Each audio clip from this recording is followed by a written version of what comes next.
Terima kasih saya ucapkan kepada Saudara Muhammad Hanif yang telah menyampaikan sambutannya. Untuk sambutan yang selanjutnya akan disampaikan oleh dosen pembina Himpunan Mahasiswa Akuntansi PSDKU Universitas Airlangga di Banyuwangi kepada Ibu Sandra Sukma Embuning Tias, SEM Akun, dipersilahkan. Baik, terima kasih. Bismillahirrahmanirrahim. Assalamualaikum warahmatullahi wabarakatuh. Waalaikumsalam.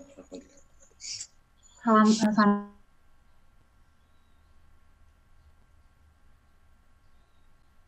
SIPMIP selaku Koordinator Program Studi Akuntansi PSDKU Unil Banyuwangi sekaligus sebagai pemateri pada kegiatan kajian online pada siang hari ini. Kemudian yang saya cintai dan yang saya banggakan pada teman-teman himpunan mahasiswa akuntansi serta yang saya banggakan pada hadirin semua yang berbahagia. Puji syukur kita panjatkan pada Tuhan Yang Maha Esa karena berkat limpahan rahmat dan hidayahnya kita masih diberikan kesempatan untuk bisa mengikuti kegiatan kajian online pada siang hari ini. Kemudian salawat serta salam tak lupa kita haturkan pada Nabi besar junjungan kita Nabi Muhammad SAW. Kemudian pada kesempatan ini mungkin saya ingin mengucapkan terima kasih yang sebesar-besarnya kepada Ibu Zatumilati karena telah berkenan meluangkan waktunya untuk bisa hadir serta memberikan mungkin nanti pengetahuan serta ilmu yang insya Allah akan bermanfaat bagi kita semuanya. Untuk kegiatan kajian online ini mungkin yang pertama yang diselenggarakan oleh Himpunan Mahasiswa Akuntansi. Mudah-mudahan ya kami berupaya agar kajian online ini akan berlanjut untuk yang selanjutnya. Jadi nggak hanya untuk hari ini saja. Oke, mungkin itu saja yang dapat saya sampaikan. Kurang lebihnya saya mohon maaf. Mudah-mudahan kegiatan kajian online pada siang hari ini bisa berjalan dengan yang kita harapkan. Ya, Assalamualaikum warahmatullahi wabarakatuh. Terima kasih kepada Ibu Sandra yang telah memberikan sambutannya. Nah, untuk acara selanjutnya yaitu acara inti. Untuk acara inti, kita akan membahas tentang materi pada hari ini yaitu kupas tuntas kebijakan new normal dalam aspek ekonomi di Indonesia. Tentunya, pada materi ini akan dipandu oleh moderator kepada Saudara Fatan Taufik, dipersilahkan.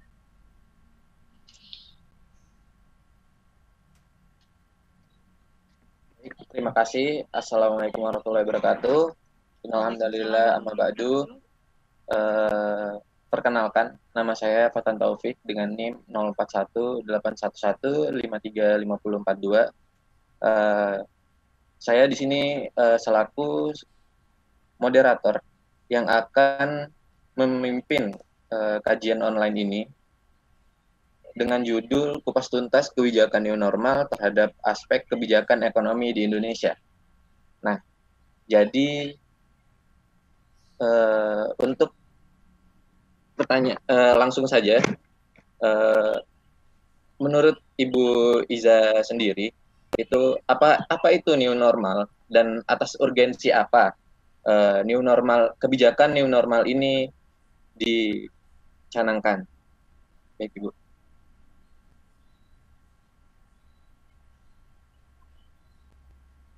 Terima kasih kepada moderator atas waktunya dan terima kasih kepada Hima yang telah menyelenggarakan acara ini. Semoga acara ini bukan hanya acara yang kita dapat setelah itu selesai gitu kan, tapi ini juga bisa menjadi materi untuk Hima dan untuk mahasiswa sekalian untuk dapat menuangkannya kepada tulisan. Jadi kita work from home, tapi itu tidak mengurangi kreativitas kita sebagai seorang mahasiswa dan inovativitas sebagai seorang mahasiswa, karena seorang mahasiswa atau akademisi dituntut untuk bisa berinovasi bukan hanya lewat perkataan tetapi juga melalui tulisan. Oke, mungkin kemarin saya diberikan judul New Normal dalam Perekonomian Indonesia ya. Oke. Apa itu sebenarnya new normal dan apa urgensi dari new normal sendiri? Ini saya akan share screen terlebih dahulu.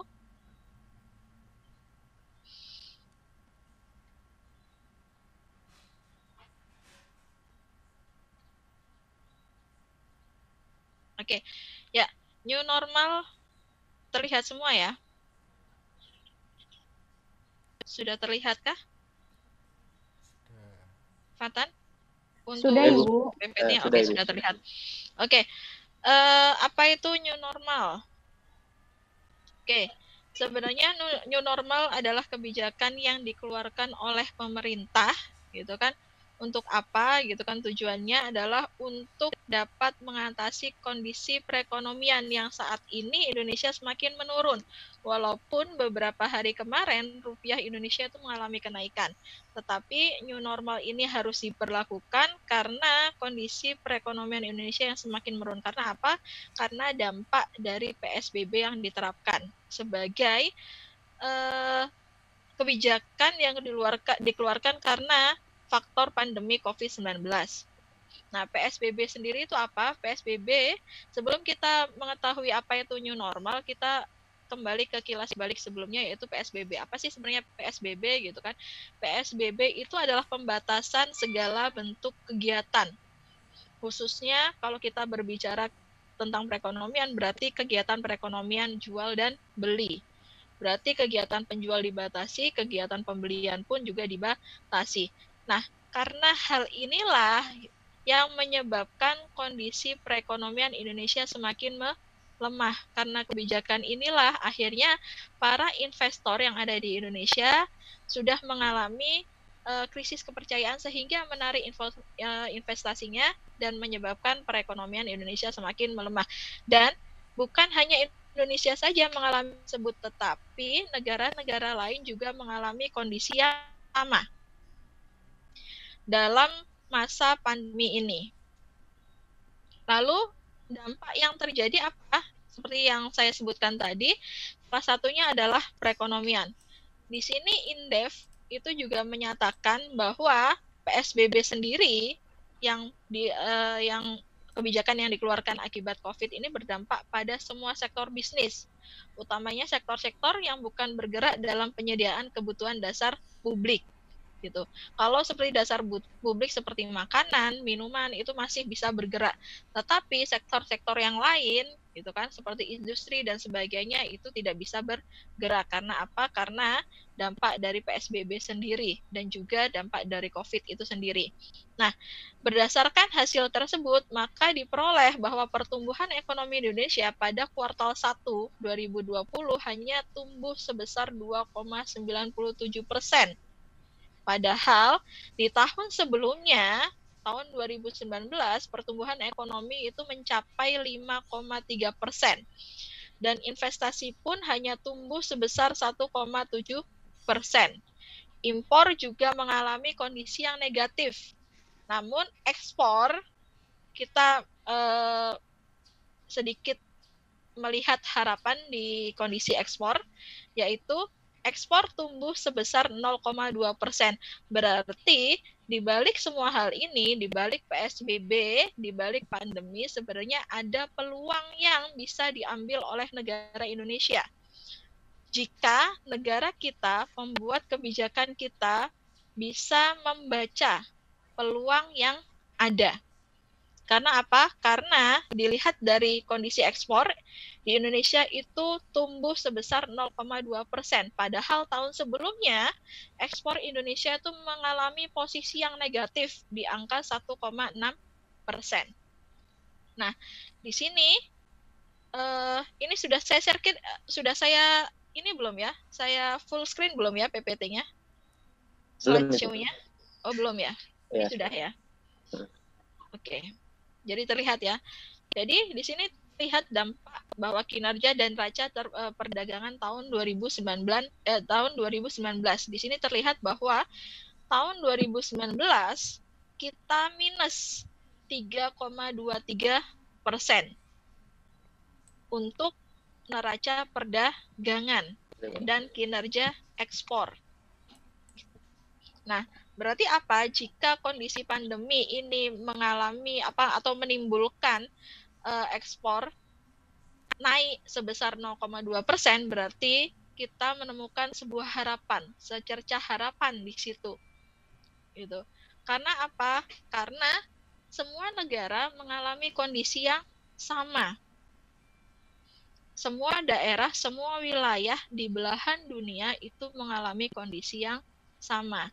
Jadi seharusnya gitu kan kita bisa melihat harapan bahwa di tengah pandemi dan di tengah PSBB gitu kan, apalagi sekarang kondisi new normal gitu kan, kita bisa memiliki peluang dan harapan yang besar khususnya dalam peningkatan ekspor. Seperti yang kita tahu bahwa pendapatan sebuah negara itu bukan selain dari pajak juga didapatkan dari yang namanya ekspor. Oke. Nah, di sini target ekspor non migas. Nah, kita berbicara non migas karena migas pun kita sangat terbatas dan migas pun kita tidak dapat mengelola sendiri. Jadi kita harus memperkuat dalam sektor non migas. Ada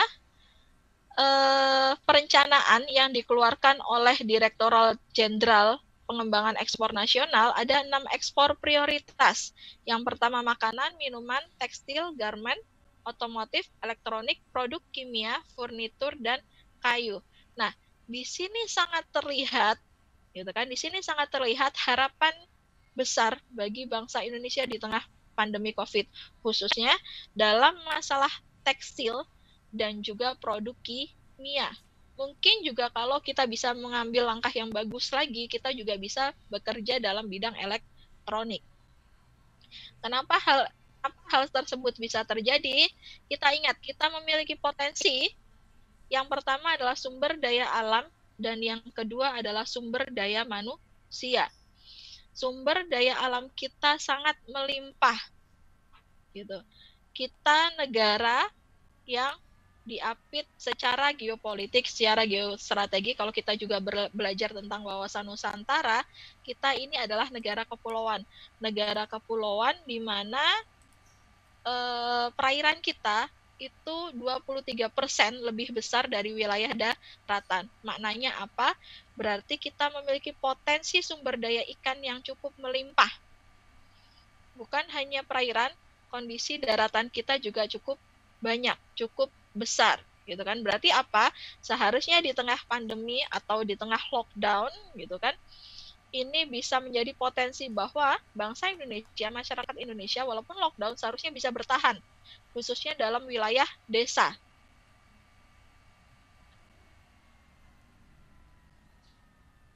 Bandingkan dengan masyarakat kota. Kenapa saya katakan seperti itu, gitu kan? Pertanian ada di desa. Hasil beras pun itu bisa ditimbulkan atau bisa dikelola oleh desa itu sendiri. Gitu.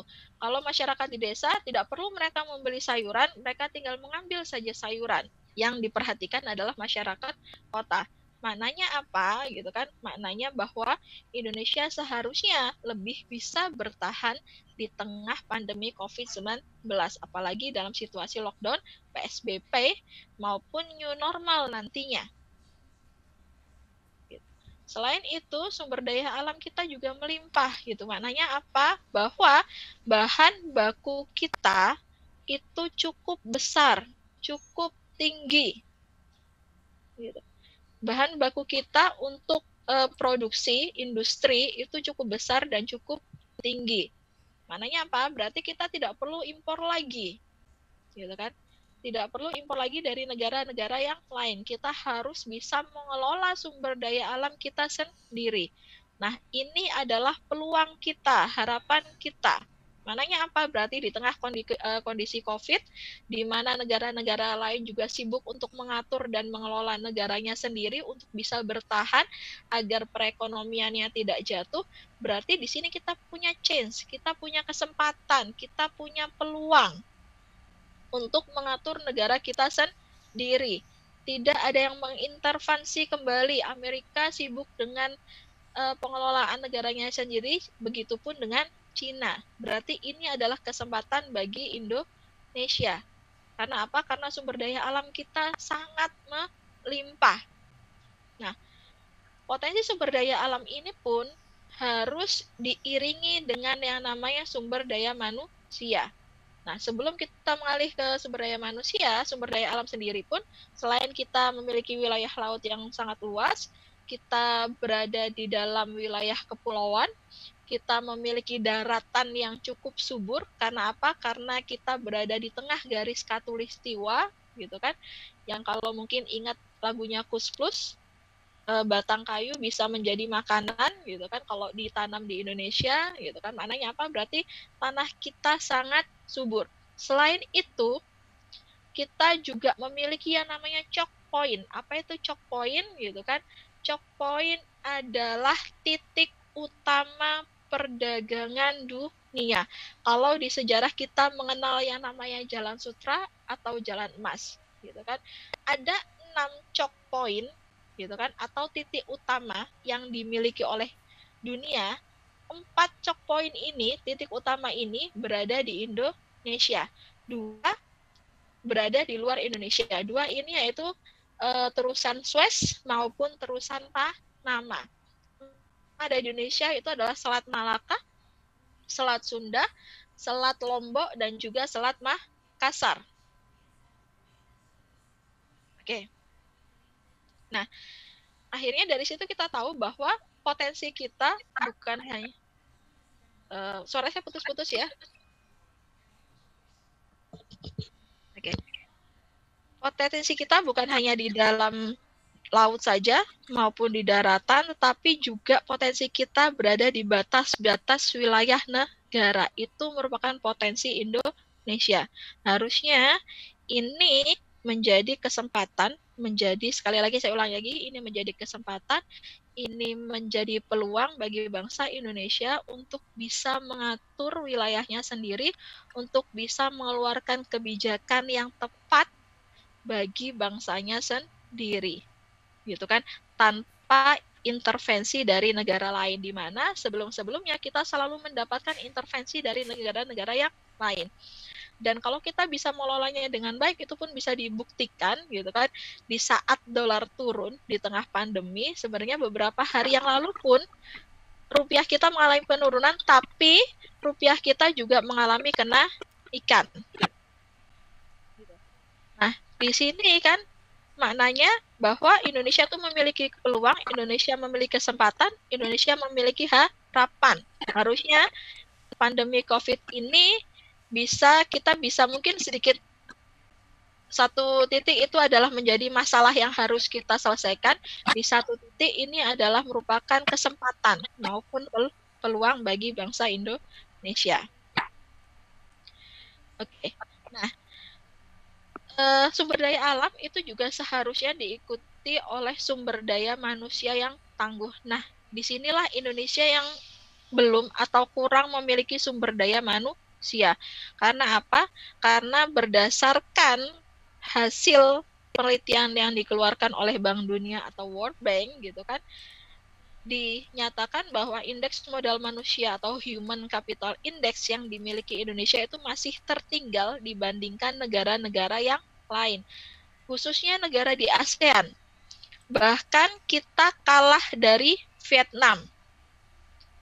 Vietnam itu di angka 47 dan Indonesia di angka 87 secara peringkat, gitu kan. Karena apa? Ada beberapa aspek yang harus dibenahi dalam kondisi sumber daya manusia, khususnya aspek pendidikan dan juga aspek kesehatan. Pendidikan, kita tahu bahwa sebagian besar masyarakat kita dari dulu, mungkin tahun ini baru kita disebut negara maju, harusnya kita tidak perlu berbangga bahwa kita ditetapkan sebagai negara maju. Karena apa? Karena pendidikan kita masih kurang, kesehatan kita juga masih kurang. Karena apa? Pendidikan dan kesehatan tolak ukur negara maju selain dari dunia usaha juga diukur dari kondisi pendidikan dan juga kesehatan. Jika pendidikannya maju dan kesehatan maju, biasanya juga berbanding lurus dengan kemajuan suatu negara. Gitu. Selain itu, hal lain yang mempengaruhi adalah minimnya pelaku entrepreneur yang ada di Indonesia. Di sini David McClellan mengatakan bahwa suatu negara bisa mengalami kemakmuran atau kemajuan jika rasio pengusaha yang ada di suatu negara tersebut ada di angka minimal 2%. Nah, kita lihat di sini Singapura berada di titik 7,2%, Cina dan Jepang di titik 10%, Amerika Serikat di titik 11,5% dan Indonesia sendiri hanya berada di titik 0,20%. Maknanya apa? Indonesia masih butuh 4 juta pengusaha untuk menjadi negara yang maju. Selain adanya peningkatan pendidikan dan juga kesehatan. Gitu. Karena apa? Mungkin karena APBN kita rendah gitu kan. Kenapa APBN kita rendah gitu kan? Karena ekspor kita juga rendah. Bahkan tahun kemarin ekspor kita juga minus. Nah, tahun ini kita ada harapan ekspor kita naik sebesar 0,2%. Harusnya itu ditingkatkan. Nah, karena kita memiliki peluang-peluang. Peluang yang pertama adalah Indonesia dalam keadaan bebas. Kenapa saya katakan Indonesia dalam keadaan bebas? Negara-negara yang biasanya mengintervensi Indonesia, perekonomian Indonesia seperti Amerika dan juga Cina masih sibuk untuk mengelola negaranya sendiri. Karena yang terkena pandemi bukan hanya negara kita, Amerika juga terkena, Cina pun juga terkena. Bahkan Amerika mungkin lebih parah dari Indonesia. Gitu kan? Bukan hanya kondisi pandemi, Amerika juga saat ini di tengah krisis. Kenapa kena krisis gitu kan? Karena adanya demonstrasi, adanya apa? Adanya diskriminasi ras gitu. Nah, ini harusnya menjadi kesempatan bagi Indonesia. Yang kedua, muncul dan berkembangnya produk-produk karya anak bangsa, ventilator, masker, dan juga obat. Maka dari itu tadi saya katakan dalam masalah produk kimia, kesehatan, mungkin ini bisa menjadi awal atau titik balik bagi Indonesia untuk bisa mengembangkan produksi ekspornya. Gitu. Karena apa? Karena dari sini kita melihat gitu kan bahwa kita mampu untuk bisa memproduksi ventilator sendiri tanpa harus diimpor dari Cina. Bahkan seperti kasus kemarin gitu kan, masker contohnya, masker yang kita beli dari Cina, sebagian besar itu adalah masker buatan Indonesia. Harusnya kita tidak perlu membeli masker. Kita bisa memproduksinya sendiri dan juga bisa menjualnya ke negara-negara yang lain. Karena apa? Negara-negara lain juga membutuhkan. Kenapa saya percaya kita bisa membuat masker dalam jumlah besar? Karena apa? Karena bahan baku kita yang melimpah. Karena bahan baku pembuatan masker tersebut yang kita miliki itu sangat melimpah. Tekstil itu sebagian besar juga dari Indonesia. Lalu yang kedua, ventilator. Ventilator alat kesehatan itu juga sebenarnya Indonesia mampu membuat gitu kan. Ada ITB, ada UI, ada UNER gitu. Itu kan mampu membuat gitu. Nah, kita harus bekerja sama, jangan sampai penelitian-penelitian seperti PKM mahasiswa gitu kan, seperti penelitian-penelitian dosen gitu kan, hanya menjadi berkas yang ditumpuk saja kemudian dikiloin gitu. Harusnya ini juga bisa menjadi bahan bagi pemerintah untuk bisa meningkatkan atau mengembangkan produk yang bisa dihasilkan dari penelitian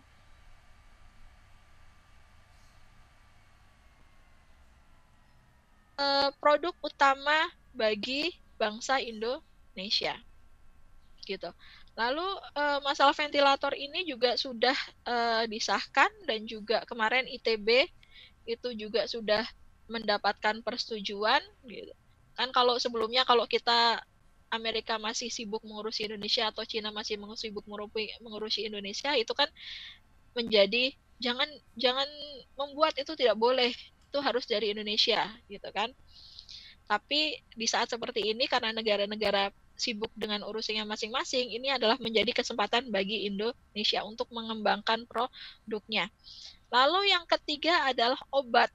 Nah, sebenarnya kita juga berkaca mengenai kasus flu burung kemarin gitu kan. Kita Indonesia mampu untuk bisa mengeluarkan obat atau mengeluarkan vaksin gitu kan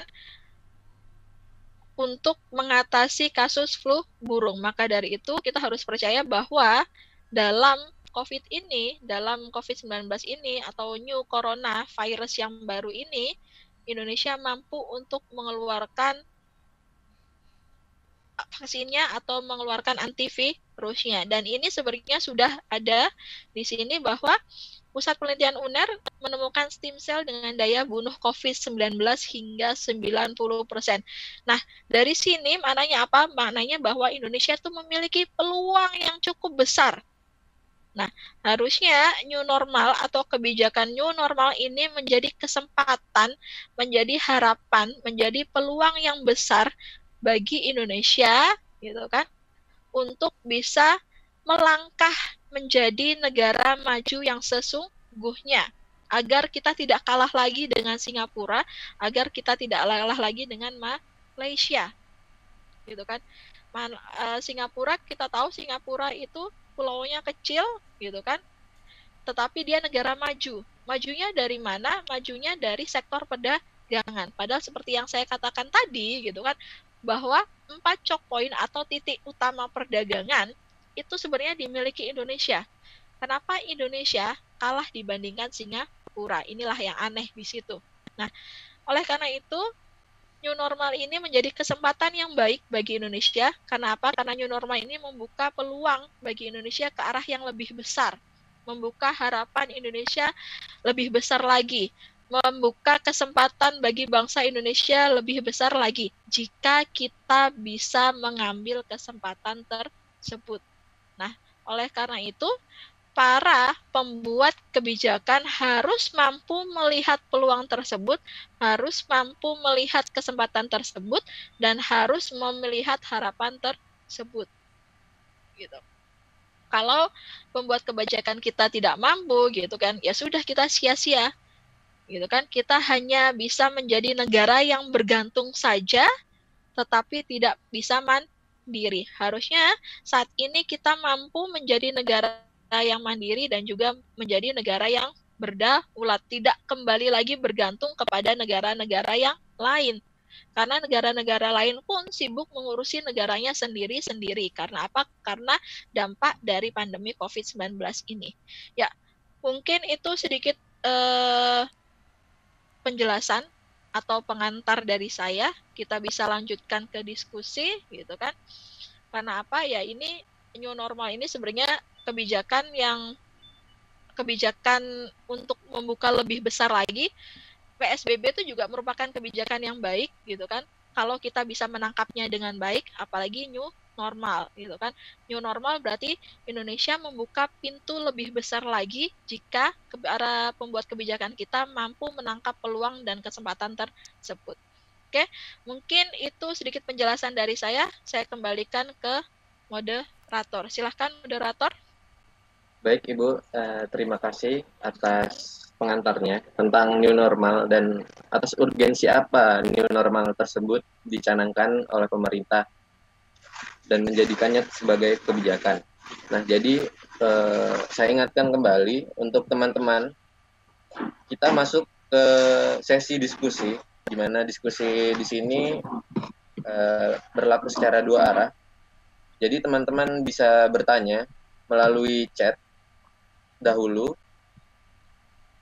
baru setelah saya persilahkan bisa di unmute mikrofonnya. Ya, bagi teman-teman ada yang mau ditanyakan?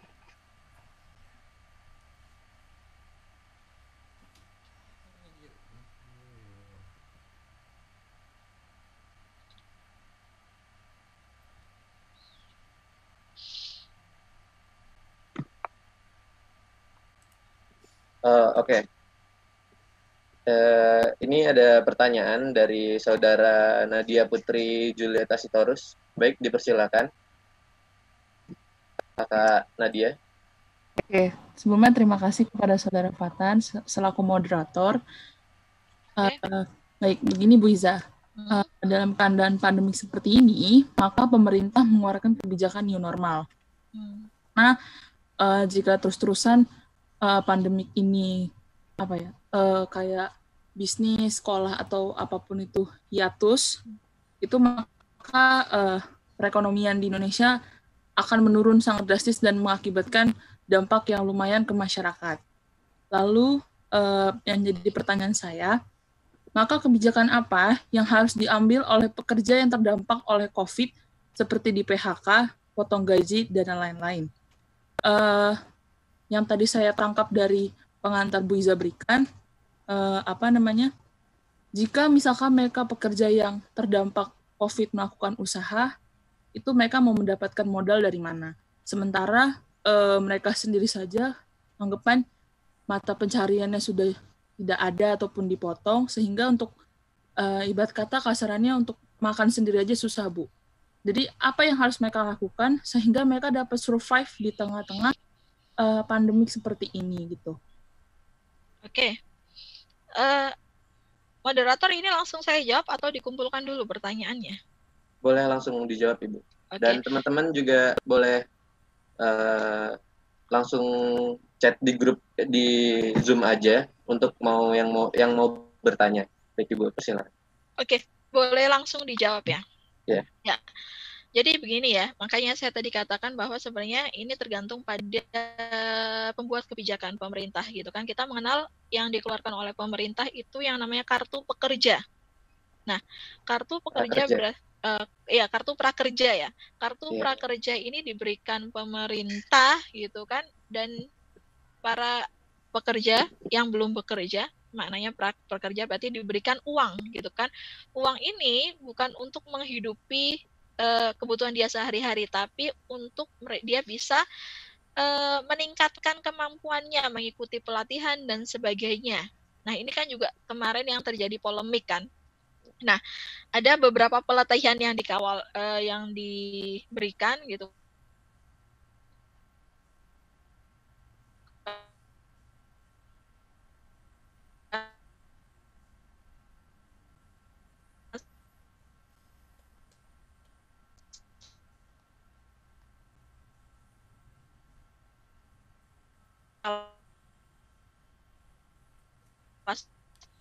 Satunya mungkin saya ingat Prodi gitu, masker dan juga APD. Nah, para pekerja-pekerja yang mungkin di PHK ini gitu kan bisa diberikan kemampuan atau bisa diberikan pekerjaan gitu kan untuk membuat APD ataupun membuat masker yang dikoordinasi oleh Dinas Sosial atau Dinas Ketenagakerjaan, yang akhirnya kita bisa jual, kita bisa ekspor ke negara-negara yang lain. Karena apa? Karena kita memiliki peluang di situ. Contohnya peluangnya apa? Kita kemarin ingat Ganjar Pranowo, Gubernur Semarang itu mengatakan dia mengimpor APD dan masker dari Cina. Nah, setelah dilihat APD dan masker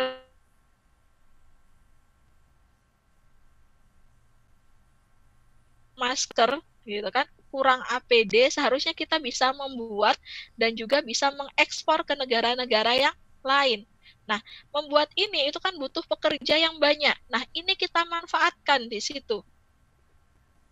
Gitu, kita manfaatkan, kita berikan pekerjaan atau tugas ke industri-industri tekstil, industri-industri kesehatan. Kalau kita memberikan tugas gitu kan, memberikan pekerjaan, mereka akan membutuhkan banyak pekerja. Nah, penyerapan pekerja ini bisa diambil dari pekerja-pekerja yang telah di PHK. Nah, ini sebenarnya adalah salah satu peluang yang mungkin harusnya bisa diambil oleh Indonesia, gitu kan, oleh para pembuat kebijakan. Jadi jangan hanya diberikan uang saja, gitu kan. Uang itu kan diperuntukkan untuk pelatihan. Kalau pelatihan itu sudah didapat, tapi lowongan pekerjaan atau wadah untuk menampung mereka tidak ada, ya sama saja, gitu. Nah, yang dibutuhkan para pekerja ini yang telah di PHK itu adalah lowongan pekerjaan atau wadah mereka untuk bekerja. Nah, hal ini bisa menjadi wadah mereka untuk bekerja. Mungkin seperti itu, gitu. Nah, mungkin seperti itu yang harus kesempatan yang harus bisa diambil Indonesia, atau pembuat kebijakan ini bisa memberikan dana dari uang atau kartu prapekerja yang ya udah kamu buat usaha gitu kan. Usaha apa yang ini? Masker misalnya. Oke, kamu buat masker, nanti kita ambil semua maskernya gitu kan. Lalu kita akan distribusikan ke negara-negara yang lain. Kita ekspor ke negara-negara yang lain. Itu kan juga bisa. Sistemnya sama seperti pembuatan manik-manik yang ada di Banyuwangi. Manik-manik itu dibuat oleh home industry, ibu rumah tangga gitu kan, yang memang membutuhkan pekerjaan gitu kan, kemudian dikumpulkan oleh pengepulnya, dibeli oleh pengepulnya, lalu dijual ke Bali gitu. Nah dari situ pun mereka kan sudah mendapatkan penghasilan gitu kan, daripada mereka harus diberikan uang untuk pelatihan tapi ternyata wadah dan tempat bekerjanya juga tidak ada, ya sama saja gitu. Nah mungkin dari saya itu bisa dilakukan hal seperti itu. Banyak yang dibutuhkan khususnya dalam industri kesehatan. Indonesia pun sudah mampu membuat APD dan masker sendiri. Bahan bakunya juga banyak. Indonesia juga sudah bisa membuat obat gitu kan. Ventilator juga ada. Pembuatan ventilator itu tidak mungkin dilakukan oleh 1-2 orang gitu kan. Pasti dibutuhkan pekerja yang cukup banyak. Nah, dari 3 hal itu sebenarnya bisa menjadi peluang bagi bangsa Indonesia untuk membuat produknya sendiri yang bisa dijual atau diekspor ke negara yang lain, yang bisa menjadi pemasukan bagi bangsa Indonesia gitu. Nah, seperti itu. Itu peluang yang harusnya kita tangkap dan yang harusnya kita ambil. Ya, mungkin seperti itu ya. Nadia, gimana Nadia? Baik Ibu, menanggapi dari itu, kalau itu dari sisi mereka PHK Ibu. Kalau misalkan mereka dipotong gaji gitu, misalkan anggapan mereka gaji sebulan 3 juta, dan mereka dipotong sebesar 50%, atau mereka dirumahkan lah ya, itu misalkan gaji mereka jadi tinggal 1 juta. 1 juta dengan 4 anggota keluarga itu dalam sebulan kan nggak cukup, Bu. Kira-kira apa sih hal yang mereka harus lakukan? Atau apakah mereka harus mencari pinjaman ke bank, atau mereka investasi, misalnya investasi yang seperti kayak kecil-kecil gitu, atau bagaimana Ibu? Kita melihat sisi ekonomi keluarga itu, Bu. Oke. Tadi kan yang terdampak dari pandemi atau PSBB adalah usaha-usaha di luar kebutuhan masyarakat ya. Kalau kebutuhan seperti makanan dan minuman itu kan masih memiliki potensi atau peluang yang bagus gitu kan. Nah, inilah sebenarnya harusnya masyarakat mengambil kesempatan bahwa ini kesempatan yang baik gitu kan. Kita bisa menjadikan ini modal gitu kan, karena kita dirumahkan, berarti kan kita tidak ada kerjaan kan di rumah ya, apalagi untuk mungkin perempuan-perempuan juga gitu kan, yang dirumahkan, yang harusnya bekerja di luar dirumahkan gitu kan, tidak ada kerjaan, daripada bosan rata-rata yang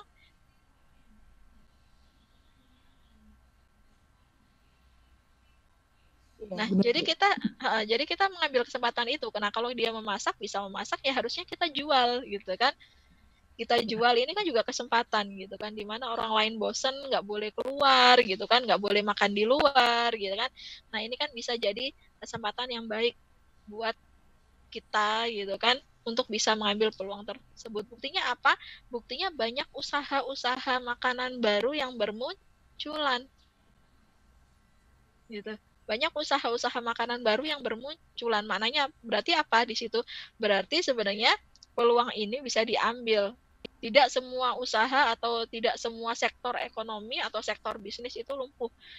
Sektor pelayanan masyarakat atau sektor kebutuhan masyarakat itu masih ada gitu kan, masih sangat dibutuhkan oleh masyarakat. Mungkin seperti itu Nadia. Oke, baik. Terima kasih Ibu. Oke. Terima kasih atas jawabannya Ibu ya. Terakhir Bu, saya ingin bertanya sama Ibu. Menurut Ibu, efektif gak sih Bu pemerintah mengeluarkan kartu prakerja dengan 5,6 triliun dipergunakan untuk pembelian video online, pelatihan video online? Iya. Triliun itu. Menurut Ibu itu efektif gak sih? Atau enggak pemerintah harusnya memberikan hal-hal lain seperti misalkan kayak Ibu bilang tadi yang kayak masker itu gitu kan. Jadi kalau online sebesar 5,6 triliun gitu, Bu. Kalau menurut saya kok nggak efektif ya. Kalau menurut saya kenapa nggak efektif gitu kan? Sebenarnya untuk jadi YouTuber itu kan otodidak ya, nggak perlu ada pelatihan, sebenarnya bisa sendiri kan, asal dia tahu cara membuat konten gitu kan, dan tahu materi apa yang akan dibuat atau materi apa yang lagi tren gitu. Sebenarnya nggak perlu ada pelatihan juga tidak masalah gitu kan. Kita punya HP yang ada kamera masing-masing gitu kan, kita tidak perlu menjadi ahli dalam fotografer gitu kan, karena otodidak pun gitu kan, dengan kebiasaan pun itu juga akan bisa terlatih dengan sendirinya. Kalau menurut saya kebijakan itu masih kurang efektif. Yang dibutuhkan masyarakat bukan uang sebenarnya, tetapi tempat mereka untuk bisa bekerja gitu. Nah, inilah yang harus dipikirkan oleh pemerintah gitu kan. Jika pandemi ini selesai gitu kan, adakah tempat bekerja untuk mereka? Gitu. Karena kita tidak mungkin terus-menerus membiayai gitu kan. Karena apa? Kalau kita terus-menerus membiayai sementara APBN kita juga tidak mengalami peningkatan, maka kita akan minus gitu.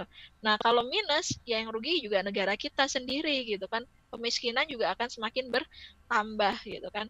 Nah, oleh karena itu seharusnya 5,6 triliun itu bisa diberikan ke sesuatu yang lain. Misalnya apa? Misalnya tadi pengembangan produk gitu kan. Pengembangan produk seperti ventilator gitu kan, yang telah dikembangkan oleh ITB dan juga IPB serta ITS gitu, itu kan juga bisa. Masker dan juga APD itu juga bisa gitu kan. Obat stem cell itu kan juga bisa gitu kan.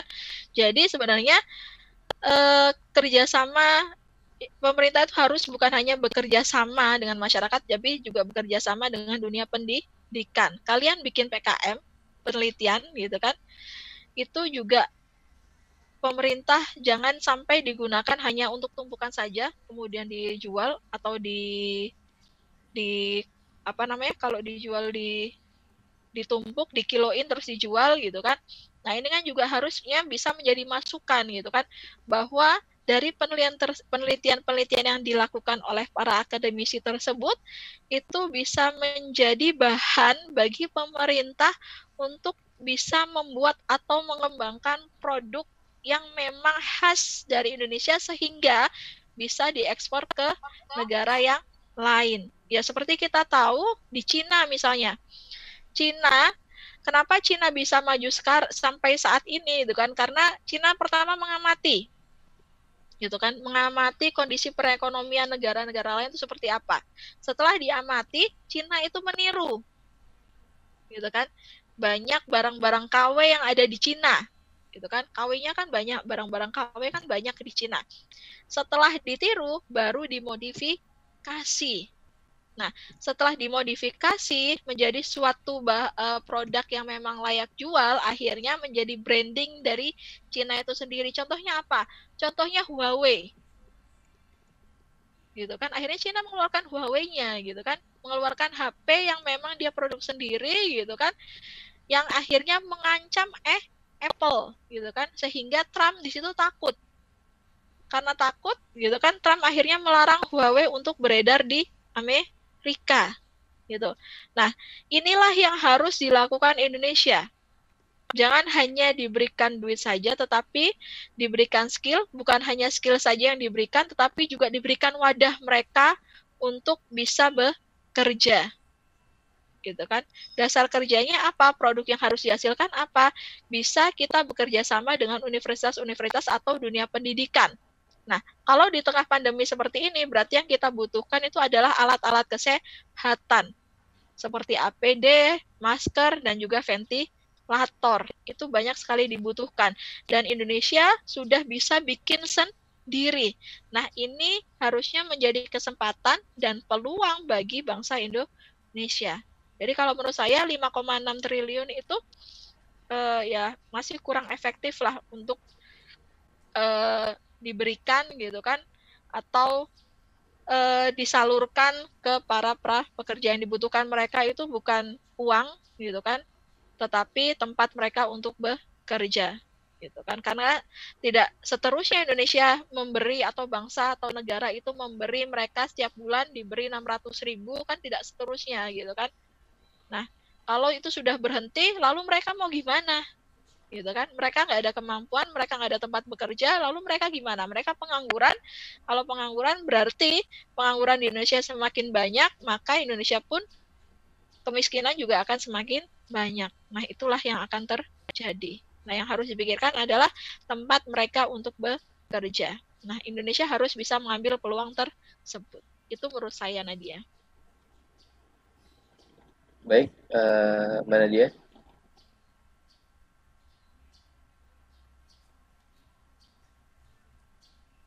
Pengetahuan yang baru, saya kembalikan ke Mas Moderator. Monggo, Mas. Oke, terima kasih kepada Nadia Putri Julieta yang telah menyampaikan pertanyaannya. Berikutnya ini ada teman kita dari Nelly Romauli Simamora. Ya, silakan. Kak Nelly.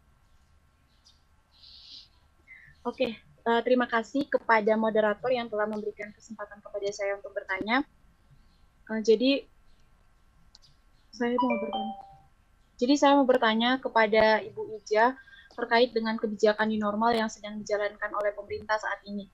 Menurut Ibu sendiri, apakah kebijakan new normal ini benar-benar efektif dan efisien dalam memulihkan kondisi perekonomian Indonesia saat ini? Sebenarnya setelah yang kita ketahui bahwa banyak ya Ibu, semua sektor di Indonesia terkena dari pandemi ini. Salah satunya saja perusahaan-perusahaan besar, bahkan mereka terkena dampak yang besar akibat dari kebijakan-kebijakan baik itu PSBB yang dijalankan oleh pemerintah. Nah, dari yang tadi Ibu jelaskan bahwa dikatakan bahwa tentunya bahkan di kebijakan di normal saat ini saja Ibu terkait dengan investasi saja kan nurun Bu, karena investor pasti akan menahan diri untuk tidak menanamkan uangnya karena mereka pasti akan khawatir karena akibat dari pandemi ini banyak ketidakpastian yang akan dihadapi. Nah, jadi langkah dan strategi seperti apa Ibu yang mungkin bisa membantu perusahaan-perusahaan, dan kita bahkan tahu kan Bu bahwa apa sih pekerja-pekerja yang berusia 45 tahun ke atas kan itu nggak diperbolehkan bekerja. Tentunya itu kan akan berpengaruh terhadap kegiatan-kegiatan produksi perusahaan yang tentunya akan berkurang. Nah, jadi itu seperti apa Ibu menurut Ibu? Terima kasih. Oke. Sebenarnya new normal ya, kita kembali ke new normal. New normal itu kan kehidupan baru gitu kan. Dan kehidupan baru yang mungkin tidak sama seperti kehidupan kita sebelumnya, bahkan ada pembatasan. Seperti sekolah, mungkin sekolah itu bisa bertatapan langsung tapi juga dibatasi. Usaha juga seperti itu, bekerja juga dibatasi gitu kan, mungkin gantian, sama saja gitu kan kondisinya. Sebenarnya tidak jauh berbeda dengan PSBB gitu kan, hanya mungkin aktivitasnya tidak dibatasi itu saja gitu kan. Tetapi walaupun tidak dibatasi gitu kan, tetap harus ada protokolnya, dan protokolnya, sistemnya ini yang cukup menguras energi dan biaya. Oke. Lalu strategi apa yang harusnya dilakukan oleh perusahaan-perusahaan besar ya? Ya tidak bisa dipungkiri bahwa sekarang konsumsi masyarakat pun itu juga menurun ya. Mungkin perusahaan-perusahaan besar yang bisa bertahan itu juga hanya perusahaan-perusahaan tertentu saja, khususnya perusahaan-perusahaan yang berada di bidang kebutuhan masyarakat gitu. Makanan, minuman itu kan masih bisa bertahan. Tetapi kalau untuk perusahaan-perusahaan lainnya itu tidak bisa bertahan. Untuk strateginya seperti apa gitu kan? Ya, kalau menurut saya tidak ini ya. Kalau menurut saya juga strateginya seperti apa? Ya saya juga bingung juga ya strateginya seperti apa ya. Karena gini, karena kebijakan pemerintah sendiri pun itu belum jelas dalam kebijakan mengenai perekonomian. Pemerintah arahnya kemana itu juga belum diberitahukan.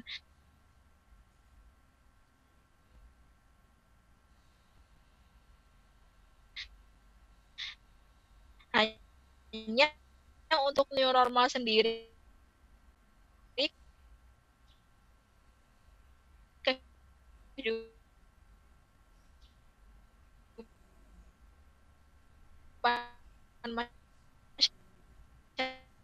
masyarakat seperti apa itu sudah diatur atas kondisi seperti ini gitu kan. Nah, inovasi ini yang harus dikembangkan atau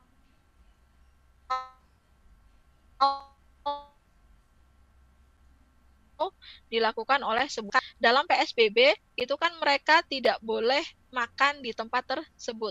Maka yang harus dilakukan oleh bisnis restoran ini gitu kan harus mengembangkan inovasi bagaimana caranya di dalam kehidupan baru ini mereka bisa mengakomodasi masyarakat tetap merasa aman di situ gitu kan, masyarakat tetap bisa makan di situ.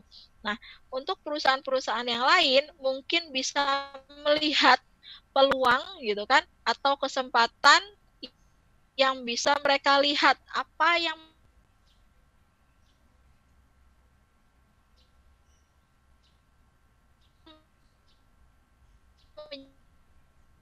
menjadi kebutuhan mungkin yang gitu kan transportasi itu dibatasi lalu bagaimana transportasi ini harus dilakukan mungkin harus inovasinya adalah perusahaan tersebut harus memberikan keamanan yang ekstra gitu kan bisa memberikan kenyamanan bukan hanya kenyamanan dan juga keamanan tetapi juga keamanan jadi bagi penumpang atau bagi calon penumpang perusahaan tersebut bisa menjamin bahwa mereka tetap aman walaupun mereka menggunakan transportasi yang mereka tawarkan.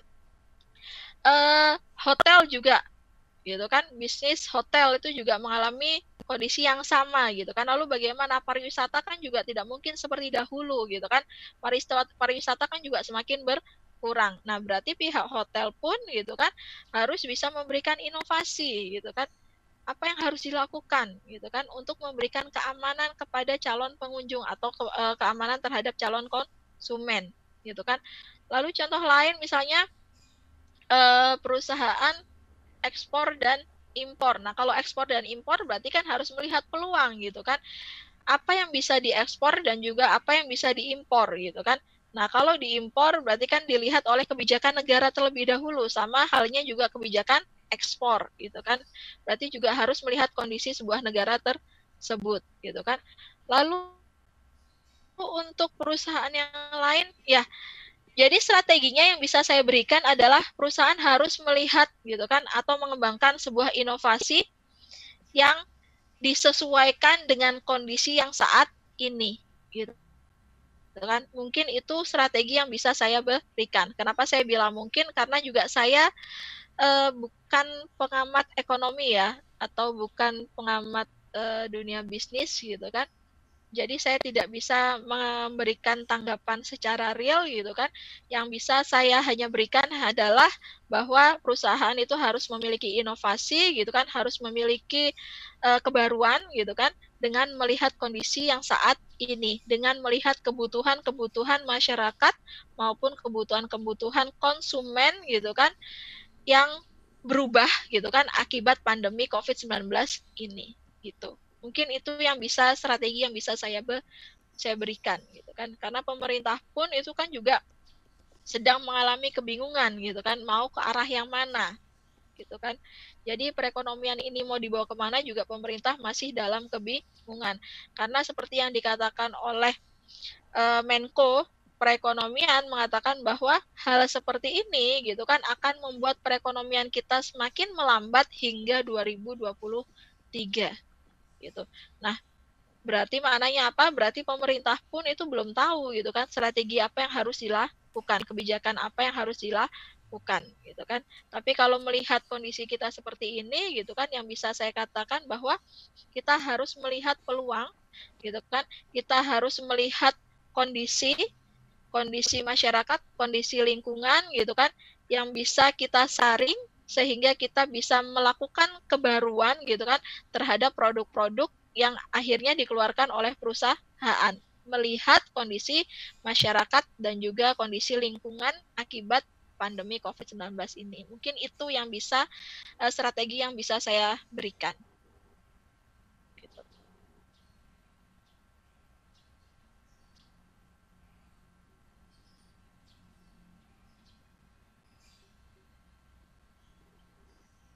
Ya. Nelly. Oke. Oke, terima kasih kepada Saudara Nelly Romauli yang sudah mau bertanya.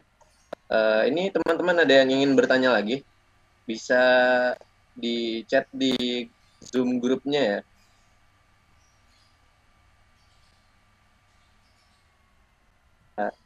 menurut Ibu apa aja sih yang ini keluar dari tema ekonominya, Bu ya? Jadi apa sih dari kesehatannya sendiri itu apa aja sih yang dilakukan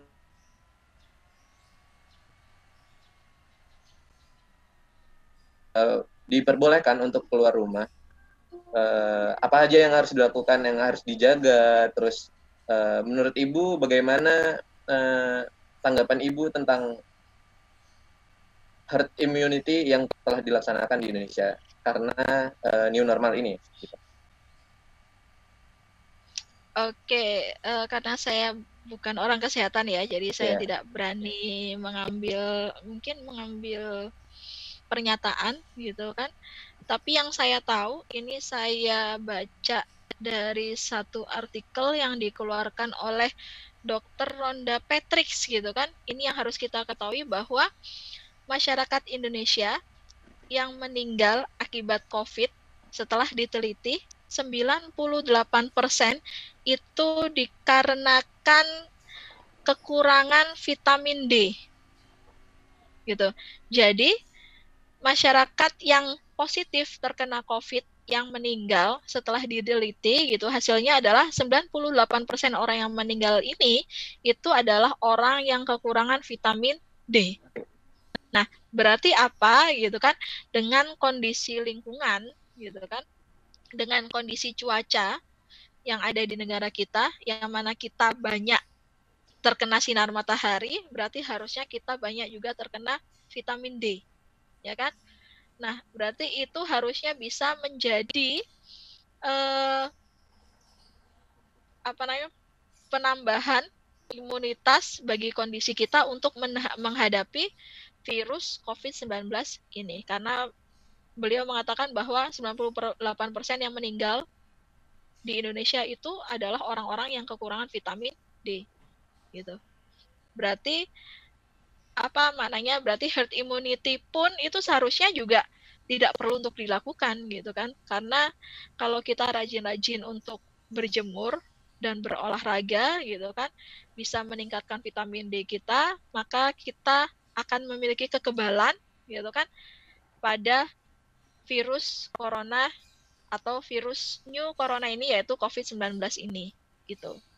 Jadi kalau untuk herd immunity seperti apa, saya tidak bisa memberikan pernyataan lebih lanjut karena saya bukan ahli kesehatan gitu kan. Herd immunity harus sampai lama, harus sampai kapan gitu kan?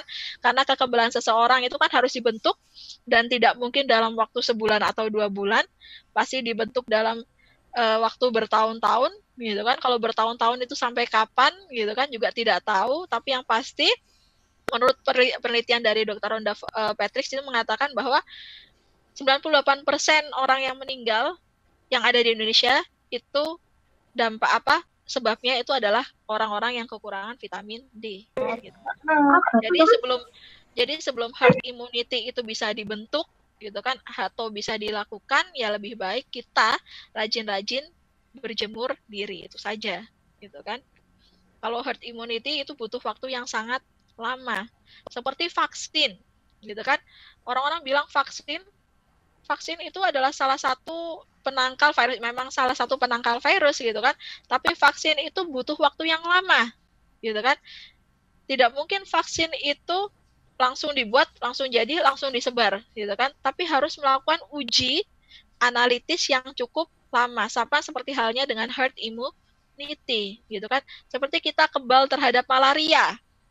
Gitu kan. Malaria kan saat ini menjadi penyakit yang biasa bagi kita. Tapi dahulu pada zaman nenek moyang kita, malaria itu menjadi penyakit yang mematikan. Ini adalah salah satu bentuk herd immunity. Ya. Nah, itu malaria itu dibutuhkan waktu yang sangat lama untuk masyarakat Indonesia itu bisa beradaptasi. Gitu kan? Bisa beradaptasi untuk imunitas kita itu terbentuk sehingga kita kebal terhadap coronavirus, tapi tetap harus butuh adaptasi yang cukup lama. Tidak mungkin dalam waktu sebulan atau 2 bulan, itu bisa kita hitungannya adalah tahunan. Tidak mungkin juga dalam waktu hanya 5 tahun. Minimal itu adalah 10 tahun. Gitu. Jadi seperti itu ya. Gitu. Oke, Bu. Menurut Ibu, apakah new normal ini pembukaan secara kebijakan dari new normal kan diserahkan kepada daerah masing-masing sesuai dengan karakteristik daerah tersebut. Terus menurut Ibu, apakah pembukaan ini itu sudah berjalan dengan baik, dengan menggunakan data yang sudah baik, atau seperti apa Ibu? Karena seperti kita tahu sendiri di TV-TV konvensional banyak yang memberitakan bahwasannya data-data yang ada saat ini itu masih belum sepenuhnya valid dan masih banyak anak-anak yang terkena atau terdampak dari virus corona ini. Ya, kalau data-data yang baik saya tidak yakin. Karena apa? Karena kondisi tingkat kesehatan atau tingkat sektor kesehatan di Indonesia itu kan tidak semaju negara-negara yang lain. Jadi saya tidak yakin bahwa Indonesia memiliki data yang valid tentang hal itu, gitu kan? Karena mungkin kalau di Jakarta iya atau di Surabaya iya, tapi bagaimana dengan daerah-daerah yang lain? Gitu kan. Nah, ini harus dilakukan gitu kan. Tetapi apakah Indonesia mampu untuk meningkatkan kondisi kesehatan? Mampu, gitu kan. Kenapa gitu kan? Ya mengingat tadi sumber daya alam kita itu melimpah. Gitu kan. Bahkan daerah-daerah sekarang memiliki yang namanya otonomi, gitu kan. Memiliki kebebasan untuk mengelola, mengatur keuangannya sendiri, gitu kan. Nah,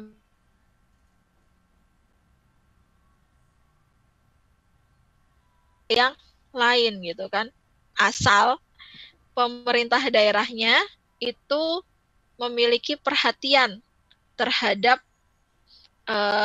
kondisi pandemi ini, karena ada sebagian daerah yang tidak memiliki perhatian kan gitu kan, jadi ya udah cuek gitu kan, ya udah yang penting ditangani puskesmas selesai gitu kan, tanpa ada tanpa ada fasilitas apapun lagi gitu kan. Tetapi kan ada sebagian besar daerah juga yang tidak seperti itu. Gitu. Nah, ini yang harus diseragamkan. Kondisi seperti ini atau kebijakan ini harus diseragamkan. Harusnya tidak diserahkan ke daerah-daerah masing-masing, tetapi pemerintah itu memiliki aturan atau protokol yang baku yang harus dijalani oleh daerah masing-masing agar tidak terjadi perbedaan data antara daerah satu dengan daerah yang lain, gitu kan? Misalnya antara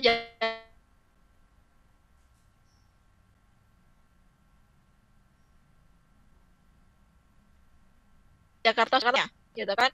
Kenapa Banyuwangi? Apakah benar Banyuwangi? Saya mengambil contoh ya Banyuwangi ya. Apakah benar Banyuwangi saat ini memang orang yang positif terkena corona itu cuma sedikit, gitu kan? Nah, kalau saya tidak yakin hal itu. Kenapa tidak yakin? Karena fasilitas kesehatan atau vaskes yang ada di Banyuwangi masih belum cukup mampu untuk bisa melihat, gitu kan, atau bisa melakukan pengecekan terhadap coronavirus ini, gitu. Nah, inilah yang harus disadari oleh pemerintah-pemerintah daerah yang lain. Jangan hanya kita terpaku pada pemulihan kondisi ekonomi, tetapi kita juga harus melihat tentang kondisi kesehatan. Karena kalau kesehatan ini tidak bisa teratasi atau coronavirus ini tidak bisa teratasi, maka perekonomian pun itu juga tidak bisa teratasi. Maka ini yang harus disadari oleh pemerintah daerah yang lain, gitu kan, bahwa jangan hanya melakukan new normal gitu kan agar kondisi perekonomiannya itu bisa kembali pulih gitu kan, tetapi pulihnya kondisi perekonomian itu juga dilihat dari kondisi kesehatan, gitu kan. Kalau kondisi kesehatannya itu baik, maka kondisi perekonomiannya pun itu juga akan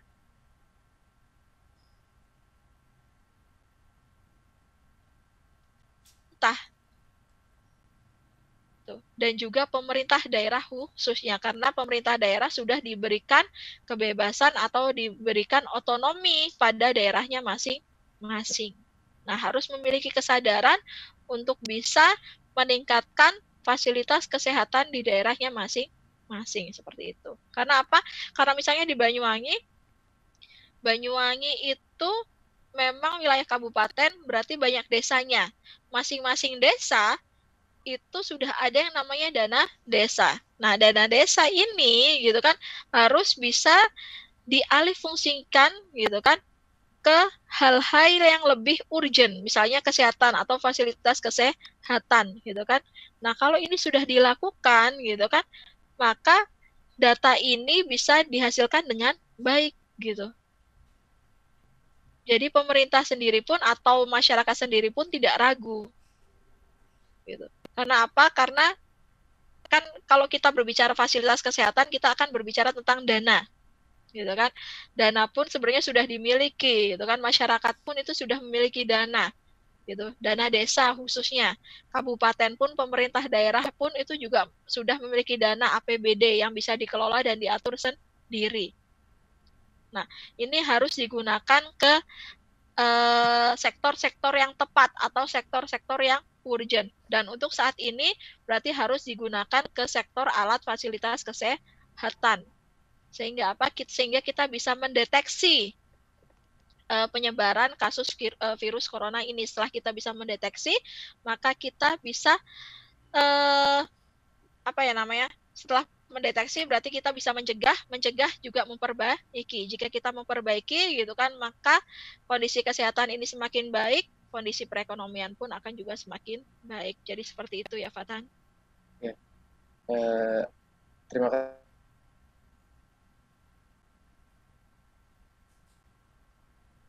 Bisa ditanyakan? Sepertinya tidak ada, Ibu.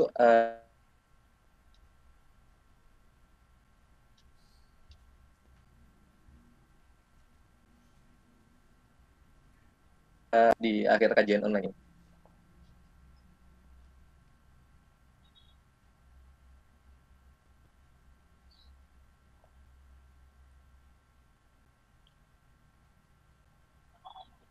Ya, Ibu, apakah ada yang ingin Ibu sampaikan lagi sebagai kata-kata penutup dari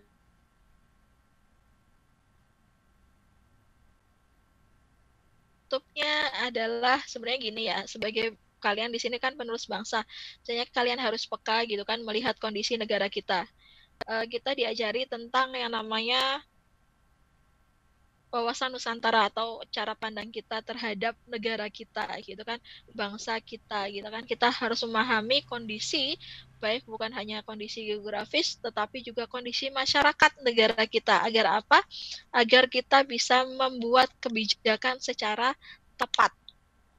Gitu kan? Karena di sini adalah calon ahli ekonom gitu kan, kalian harus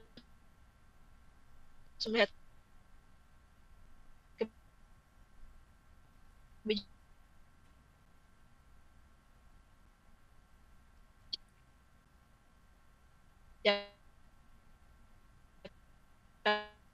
yang tepat, kalian tepat sasaran bagi kondisi perekonomian gitu kan, sehingga apa? Sehingga mewujudkan yang namanya kemajuan bagi bangsa Indonesia. Mungkin seperti itu gitu.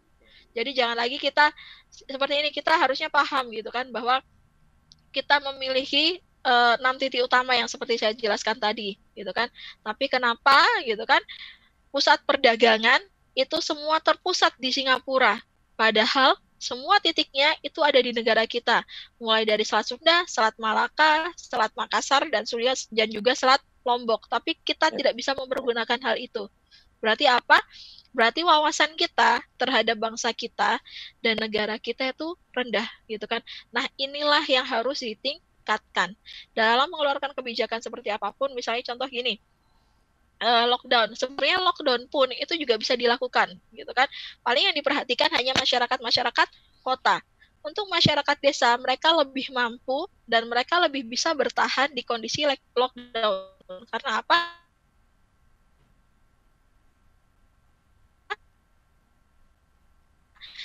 Karena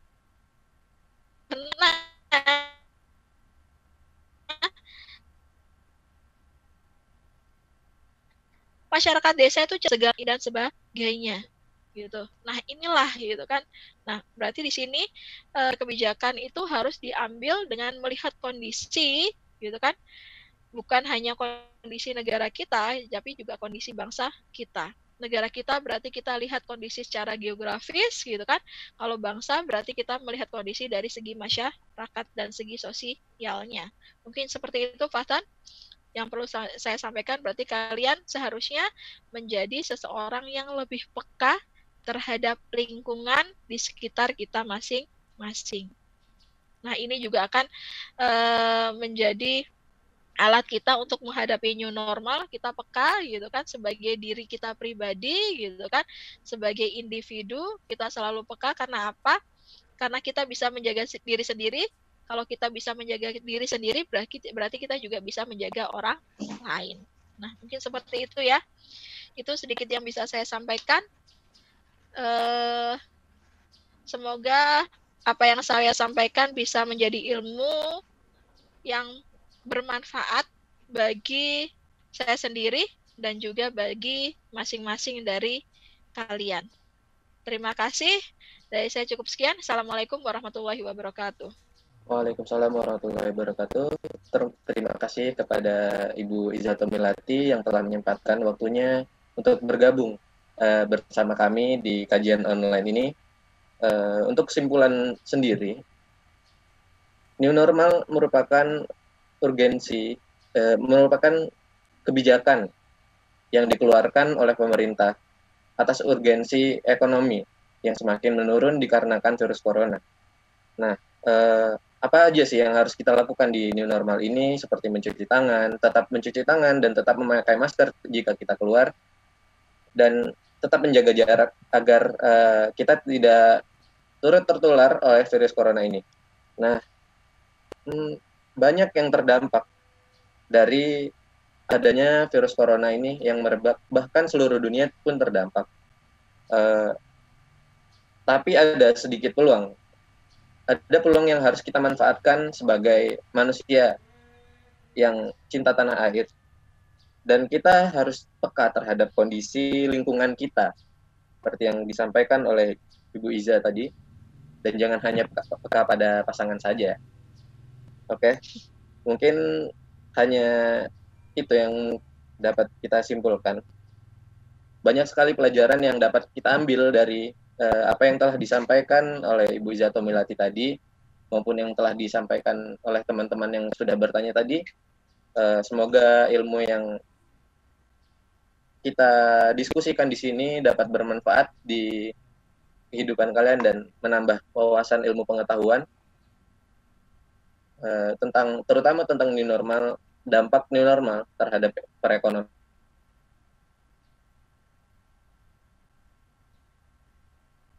Warahmatullahi wabarakatuh. Saya kembalikan kepada Waalaikumsalam warahmatullahi wabarakatuh.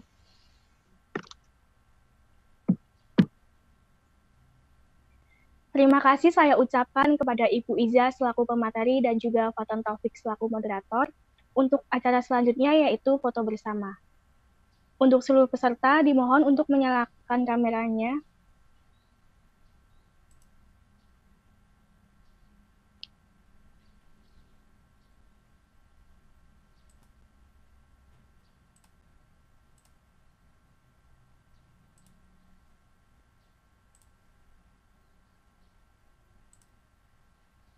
Baik, saya hitung 1-3 ya. 1, 2, 3. Sekali lagi. 1, 2, 3.